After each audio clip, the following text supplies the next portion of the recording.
Bonjour à toutes et à tous. Donc, on reprend notre étude du Shari Tshuva. On avait commencé le premier paragraphe dans l'ancien cours. On s'est arrêté sur la fameuse phrase de la Torah que si vous êtes expulsé, si tu es expulsé dans le recoin du ciel, alors de là-bas je te rassemblerai. On avait longuement expliqué qu'est-ce que l'Admon MC voulait signifier ici, et que lorsqu'une personne faute, malheureusement, il y a une dispersion de son âme dans tous les endroits où malheureusement il rentre en contact avec le mal. Et donc tout le travail de la Teshuvah, c'est de retrouver son unité, retrouver qui nous sommes véritablement, en allant rechercher toutes ces étincelles perdues que malheureusement nous avons laissées de côté et s'être attachés au mal à travers nos fautes. Et la Mamsé nous avait dit que ça, c'était le travail de Tchouva Tata, le travail de la Teshuvah inférieure, et que par la suite viendra la Teshuvah supérieure. On continue. Voilà, Vinze, pour comprendre tout cela. Yesh la'agdim beshoresh prinat teshuvah. Il faut essayer de comprendre au préalable quelle est la racine du niveau de la Teshuvah. Quelle est la grandeur spirituelle de la Teshuvah. Chez les malagam ifrinat Torah, car la Teshuvah est supérieure à la Torah elle-même. Donc, Mama Razal, comme je disais les Chachamim, déjà ici, il y a une question qui est mise en avant, c'est qu'on sait très bien que Raïta vekucha berichu kulachat, c'est que la Torah et Dieu ne font qu'un. Donc, si la Torah et Dieu ne font qu'un, et on définit ici que la Teshuvah, c'est supérieur à la Torah, où se trouve la Teshuvah? Il semblerait que la Teshuvah est enracinée dans l'essence même de Dieu, à un niveau encore beaucoup plus élevé que le lien entre la Torah et Dieu. Parce qu'en réalité, c'est Dieu, l'être le plus grand qui puisse exister. Il est incomparable. Le fait même de dire qu'il est plus grand que quel que soit, c'est déjà un abus de langage. Parce qu'il est incomparable. Le fait même que nos maîtres disent que la Torah et Dieu ne font qu'un, et pourtant la Teshuvah est supérieure à la Torah, ça signifie que la Teshuvah, c'est quelque chose qui est beaucoup plus attaché à l'essence même de Dieu. Si on peut s'exprimer ainsi. D'où on voit de l'enseignement de nos maîtres que la Teshuvah est supérieure à la Torah. Donc, Maharazal, comme disent nos sages, Teshuvah kadma olam. Cet enseignement-là, donc il avait déjà rapporté dans l'Agdama dans l'introduction, que la Teshuvah a précédé le monde. Alors, dans l'Agdama, l'Adventiste nous avait expliqué qu'ici le monde faisait référence à l'homme, donc la Teshuvah, c'est ce qui permettait à l'homme de tirer sa vitalité d'attachement à Kadosh Baruch Hu. Mais si l'Adventiste rapporte cet enseignement pour nous expliquer que la Teshuvah est supérieure à la Torah. En quoi? Vagam Torah dans la parenthèse, Vagam Torah Kadma Olam, même si la Torah, elle aussi a précédé le monde. Dans la Gemara, on met différentes choses qui ont précédé le monde. Parmi elles, il y a la Torah, il y a la Teshuvah. Gamken avait la Teshuvah Kadma Yoter. Malgré le fait que la Torah a précédé le monde et que la Teshuvah aussi a précédé le monde, pour autant, la Teshuvah a précédé la Torah. On avait déjà expliqué que quand on parle de préséance, euh, évidemment, on ne parle pas de préséance dans le temps, puisqu'en réalité, avant la création du monde, le temps n'existait pas. Ici, on parle de préséance de niveau spirituel, c'est-à-dire que la Torah est bien supérieure au monde et que la Teshuvah est supérieure à la Torah, non pas dans le temps, mais évidemment dans sa grandeur spirituelle. Donc maintenant, ce qui nous reste à expliquer, c'est en quoi la Teshuvah serait supérieure à la Torah. Alors, il y a déjà un premier enseignement de nos maîtres qui nous disent que lorsqu'une personne faute, quel est son moyen de s'en sortir. On voit que c'est une fameuse parabole dans le Midrash, dans les enseignements de nos maîtres, qui nous disent que le fauteur est allé voir la Chorma, le fauteur est allé voir la prophétie, le fauteur est allé voir la Torah, le fauteur est allé voir Dieu. Lorsqu'il allait voir la Torah a dit qu'il offre un korban, dans le sens que tu ne peux pas totalement réparer la faute. Donc, aux yeux de la Torah, tu as transgressé la volonté de Dieu. À partir du moment que tu as transgressé la volonté de Dieu, c'est fait, on ne peut pas y remédier. Mais on te donne un moyen de te faire pardonner, c'est le korban. Lorsque le fauteur est allé voir Akadosh Baruch Hu lui-même, est allé voir Dieu lui-même, Dieu lui a dit qu'il fasse Teshuvah. Dans le sens qu'il y a seulement Dieu qui est capable de donner la possibilité à l'homme de réparer complètement ses fautes par le biais de la Teshuvah. C'est que la Torah, elle, n'est pas capable de produire la Teshuvah. La Teshuvah, c'est quelque chose qui surpasse même la Torah, comme on l'avait vu dans l'introduction du Sharit Shua, c'est qu'on voit que dans la Torah, il n'y a pas de misva de Teshuvah. C'est-à-dire que la Torah ne peut pas ordonner la Teshuvah. La Teshuvah, c'est quelque chose qui surpasse même ce que la Torah est capable de commander.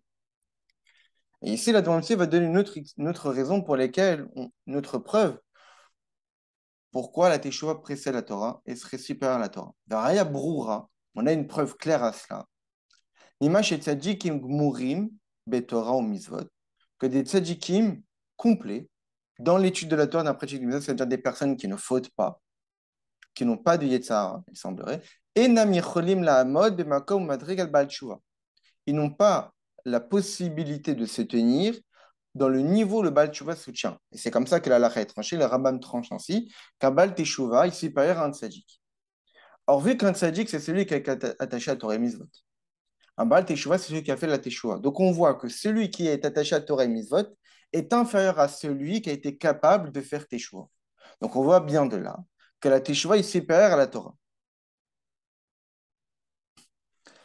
Alors, pour expliquer cette supériorité du Baal Teshuva par rapport à par rapport au tzaddik qui ne fait qu'étudier la Torah et pratiquer les mitzvot, la demande ici va continuer ici dans le Sharet Teshuva et nous expliquer dans les détails pour quelles raisons on voit qu'en réalité la supériorité de la Teshuva par rapport à la Torah. Plus tard dans le Sharet Teshuva, dans la partie Sharat Fila, la demande ici reprend cet enseignement de nos maîtres, de nous dire que le Baal Teshuva est supérieur à un tzaddik gamour, un tzaddik complet. Et il explique là-bas qu'en réalité, parce que les Baal et Teshuva, ceux qui ont fait Teshuva, ils tirent leur source spirituelle du niveau de Ratson et Ratson, la volonté de la volonté. Qu'est-ce que ça veut dire? Rapportant Zohar, quand quelqu'un qui fait Teshuva, il est attiré par Dieu avec beaucoup plus d'intensité, beaucoup plus de force et de volonté. Et de nous expliquer qu'est-ce que ça veut dire beaucoup plus, dans le sens qu'il dévoile ici sa yechida. Dans la Chassidut, on explique que notre âme est partagée en 5 niveaux. Le premier niveau, le niveau de Nefesh, qui est justement cette partie d'âme qui nous permet de faire Torah et Mitzvot par acceptation d'ordre divin, Kabbalat Ol, soumission. Ensuite vient le niveau de Ruach, qui est notre capacité de servir Dieu par émotion, parce que j'aime Dieu, parce que je crains Dieu, alors je vais accomplir ses commandements, nos relations émotionnelles. Ensuite vient un niveau encore beaucoup plus élevé que le niveau de Neshama, c'est que cette fois-ci, je comprends le divin, que tellement que je suis attaché au divin, que je suis capable de le saisir intellectuellement, j'ai été capable d'introduire la divinité dans mon cerveau, Neshama. Ensuite vient le niveau de Chaya, la vision divine. Non seulement je la comprends, mais tellement que c'est clair que je suis même capable de dire que je la vois. On sait très bien qu'il y a une différence entre la vue et l'ouïe. Quand on comprend quelque chose, c'est comme entendre une histoire, mais on peut y avoir des doutes parce qu'on n'a pas assisté à cette histoire. Mais lorsqu'on a vécu un événement, on ne peut pas avoir de doute sur cet événement-là. On l'a vu, on peut nous dire ce qu'on veut, on ne changera pas à la réalité de ce qu'on a observé. Et notamment qu'on a tellement que cette personne-là est attachée au divin et a conscience de l'existence et de la véracité du divin, c'est comme si qu'il a été capable de voir. Et ensuite, le plus haut niveau, le 5e niveau, Yechida, de donner sa vie pour Dieu, mais c'est autre nefesh. Évidemment, là, j'ai dit les choses de manière assez générale. Évidemment que les choses sont beaucoup plus complexes que cela. Et donc, ici, la Torah nous dit que lorsqu'une personne fait échouer, il dévoile sa Yechida. Shumekor kol ratson, qui est la source de toutes les volontés. Et là, Monsi nous dit quelque chose d'extraordinaire. Il dit, parce qu'on peut remarquer quelqu'un qui a fait Teshuvah, c'est quand même un personnage qui a œuvré, qui a agi de manière tout à fait étonnante. Pourquoi? Parce que d'où il tire cette force-là, cette force extraordinaire de déraciner sa volonté qu'il avait au préalable, comme on l'avait dit dans l'ancien cours. Au départ, cette personne il avait une volonté forte, un désir énorme pour commettre une faute. Il était attaché à cette chose-là. Il était attaché à ce plaisir. Il était attaché à cette passion. C'est quelque chose qui faisait partie de lui-même, faisait partie de sa vie et donnait ses forces pour ça. Il a voulu la désirer. Lorsqu'une personne fait échouva, ça veut dire qu'il a été capable de produire une volonté qui va surpasser la volonté qu'il avait au préalable. De produire une volonté qui va être capable d'être beaucoup plus forte que la volonté qu'il avait pour l'impureté, pour les fautes. Et de revenir vers Dieu véritablement avec un regret total, au point qu'il ait une amertume forte pour les fautes qu'il ait pu commettre, jusqu'à même en mourir, comme on le verra dans le prochain cours, par rapport à la Teshuvah de Rabbi Lazar ben Todea, qui tellement qu'il a fait Teshuvah que son âme a quitté le corps en pleurant. Donc, il est évident que cette force-là est plus forte que sa force de volonté. Parce qu'au départ, il voulait commettre des fautes. Cela relevait de sa volonté personnelle. Mais là, il a été capable de déraciner cette volonté, d'annuler cette volonté, de l'éradiquer. On sait très bien, comme expliqué en Chassidut, que dans la hiérarchie des capacités de notre âme, il y a l'action, il y a la parole, il y a la pensée, il y a les émotions, il y a la réflexion, il y a la volonté. La volonté, elle est même capable de vouloir des choses qui sont contraires à la logique. Voyons que des personnes peuvent vouloir faire des choses alors que ça serait vrai que ce n'est pas forcément bon pour leur santé, que ce ne serait pas logique d'agir de la sorte, et pour autant, ils le font quand même. Donc, la volonté est beaucoup plus forte que la réflexion. Et cette personne voulait transgresser. Cette personne avait un désir pour les fautes. Et malgré cela, elle était capable d'éradiquer cette volonté. C'est-à-dire qu'elle était capable de produire une volonté qui surpasse la volonté qu'il avait auparavant.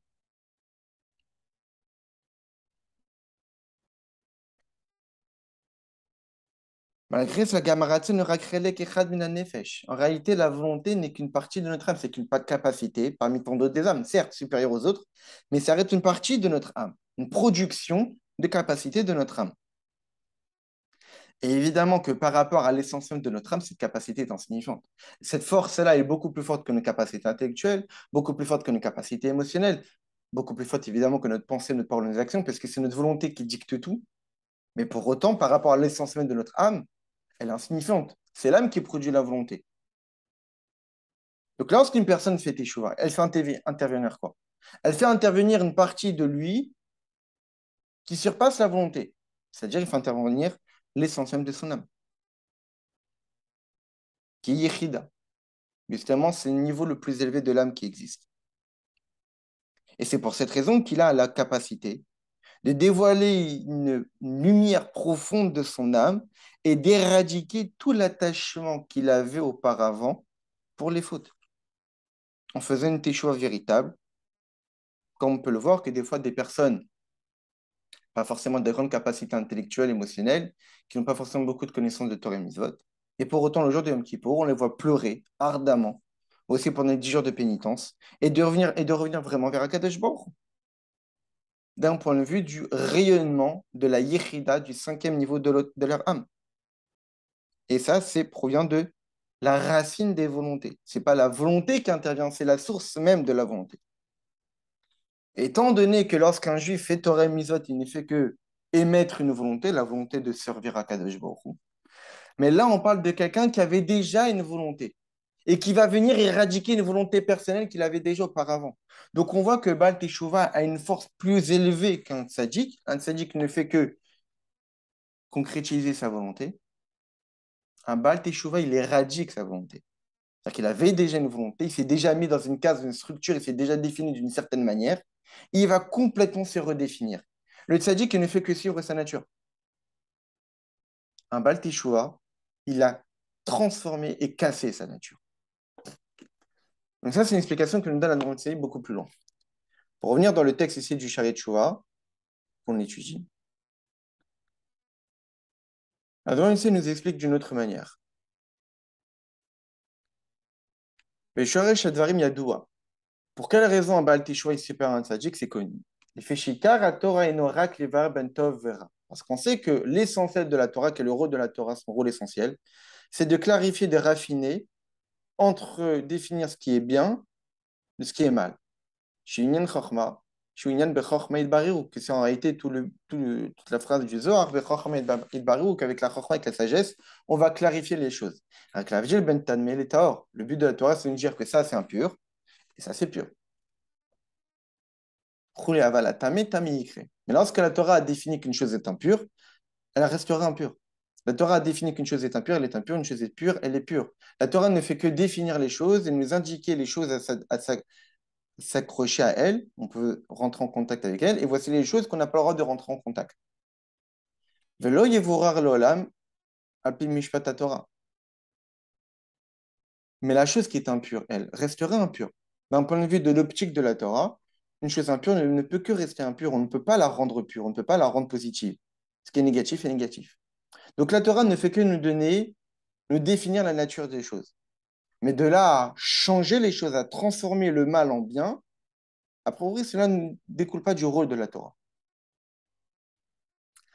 Avala teshuva, ou amaper gamara atzmoletov, va tameitaer. Mais la teshuva, elle, a la force de transformer le mal lui-même en bien. Va tameitaer, et le mal lui-même va se transformer, et l'impureté elle-même va se transformer en pure. Sharegam shasagara gamour, parce que même lorsqu'une personne, chas v'shalom, aurait commis une faute, un des 365 interdits, donc quelque chose qui est purement mal. Lorsqu'une personne aura fait une teshuva du plus profondeur, de la plus profonde, la profondeur de son cœur, il sera pardonné complètement. Comme au Yom Kippour, chasse de notre nas, comme le jour de Yom Kippour, où les fautes deviennent des mérites. Lorsqu'une personne effectue une teshuva complète, une teshuva ma'ava, le plus haut niveau de teshuva qui existe, elle sera capable de transformer son passé et que les fautes qu'il ait pu commettre dans son passé vont être considérées non pas comme étant éradiquées, n'existent plus, mais devenir quelque chose de positif, qui est doigt comme c'est connu. À ce moment-là, le mal s'est transformé en bien. Que ce soit pas itkafia ou itafra. Itkafia et itkafra, ce sont deux notions fondamentales expliquées dans le Tanya. Itkafia consiste à écraser, à repousser le mal. Que lorsque le Yetzirah vient nous inciter à transgresser Torah et Mitzvot, on est capable de le repousser et de le faire taire. Itafra, c'est la capacité qui est donnée à l'homme de transformer le mal en bien, d'éradiquer totalement l'existence du mal. Itkafia, c'est quelqu'un qui a toujours des désirs, mais il les fait taire. Itafra, c'est quelqu'un qui a la capacité de transformer au point que ce Sarah n'est même plus une Sarah, devient une Saratov. C'est expliqué longuement dans le Tanya. Donc ici, que nous dit la demande ici? La demande nous dit qu'aurait été un Baal Teshuvah est super, un tzaddik, parce qu'un tzaddik ne fait que laisser les choses telles qu'elles sont. Comme c'est expliqué dans le Gemara Chassidut, qu'il y a des lumières qui peuvent être dévoilées, il y a des lumières qui ne peuvent pas être dévoilées. Les lumières qui peuvent être dévoilées, ce sont les mitzvot. Les mitzvot, on les réalise à travers des actes. Ça veut dire qu'on peut rentrer en contact avec elles parce qu'on a la capacité de dévoiler ces lumières divines. Il y a des lumières divines qui sont élevées, mais qui sont dans le champ de nos capacités à pouvoir les dévoiler ici-bas, les choses qui sont permises à faire, et tu les auras pratiquer les mitzvot, etc. Et d'autres, les tzaddikim ne font que dévoiler des lumières qui étaient en potentialité d'être dévoilées. Et les tzaddikim ne font que réaliser, concrétiser le dévoilement de ces lumières-là. Ces lumières divines, en étudiant la Torah, en pratiquant les mitzvot. Maintenant, les fautes, les avérotes, les 365 interdits, ce sont des volontés divines, et comme toute volonté divine reflète une vitalité, une lumière divine, qui en réalité sont tellement élevées que nous sommes dans l'incapacité de pouvoir les dévoiler. Et la seule possibilité qu'on a de pouvoir rentrer en contact avec ces lumières divines-là, c'est justement de ne pas agir. Qu'on nous demande de ne pas manger le lait et la viande en même temps, c'est qu'en réalité, à travers ça, il y a une lumière divine extraordinaire, que le seul moyen qu'on a de pouvoir plus ou moins dévoiler ces lumières-là, c'est en n'agissant pas, en s'empêchant de concrétiser l'acte. Maintenant, lorsqu'une personne, Chazé Shalom, a transgressé une avéra, qu'est-ce qu'il a fait? Il a donné naissance à ce mal. Il a créé du mal. Mais lorsqu'une personne fait teshuva, il fait en sorte que ce mal-là rentre dans la catégorie de la gdusha, du bien. Parce qu'il a fait en sorte d'extirper le mal qui s'est trouvé et de le transformer en bien, parce qu'en réalité, c'est à travers cette avéra-là que ça va lui propulser, le pousser à vouloir se rapprocher d'autant plus d'Akadosh Baruch Hu. Donc ici, la avéra n'est plus un outil qui, auparavant, l'a séparé de Dieu, mais en faisant teshuva, cette avéra-là va devenir un outil qui lui a permis par la suite de se rapprocher d'autant plus d'Akadosh Baruch Hu. Donc ce n'est plus un outil de destruction, mais devient un outil de construction. Donc qu'est-ce qui se passe? Le juif, en faisant teshuva, il permet à cette lumière divine que normalement a l'incapacité d'être dévoilée parce qu'elle est trop élevée, mais à travers la teshuva, on est rentré en contact avec du mal et d'en faire un acte positif. Donc on a dévoilé une lumière divine qui, au préalable, ne faisait pas partie de la catégorie de lumière divine qui pouvait être dévoilée. Donc un Baal teshuva fait quelque chose. Ce qu'un tzaddik lui-même n'est pas capable de faire. Le rabbi de Nisikha, lorsqu'il nous explique la faute du veau d'or, il nous explique que le but de la Torah, le don de la Torah, c'était de justement dévoiler la présence de Dieu dans le monde, de montrer que Dieu est partout. Donc, à travers le don de la Torah, où la parole de Dieu a résonné de partout, au point qu'il n'y a pas eu d'écho, comme l'explique longuement le rabbi de Nisicha. Ça veut dire quoi? Que la voix de Dieu n'avait pas d'écho. Ça veut dire que c'est quoi un écho? C'est que la voix est réfléchie par la matière. Lorsqu'on dit que la voix de Dieu lors du don de la Torah n'avait pas d'écho, c'est que la voix de Dieu s'est imprégnée dans la matière, pour montrer qu'en réalité, Dieu se trouve même dans la matière. Seulement, le don de la Torah, c'est de nous montrer que Dieu se trouve partout. Qu'est-ce que ça signifie? Ça signifie qu'il y a, même dans les choses qui sont interdites, elles aussi sont vitalisées par Dieu. Mais comment on prouve que Dieu est présent aussi là-bas? Justement par la Teshuvah.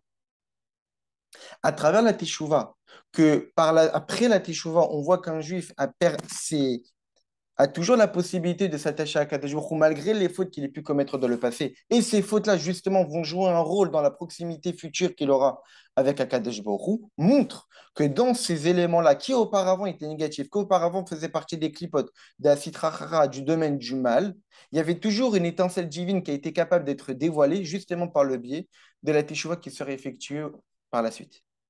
C'est pour cette raison que tant que le juif n'avait pas atteint le niveau de Teshuvah, le don de la Torah n'était pas complet.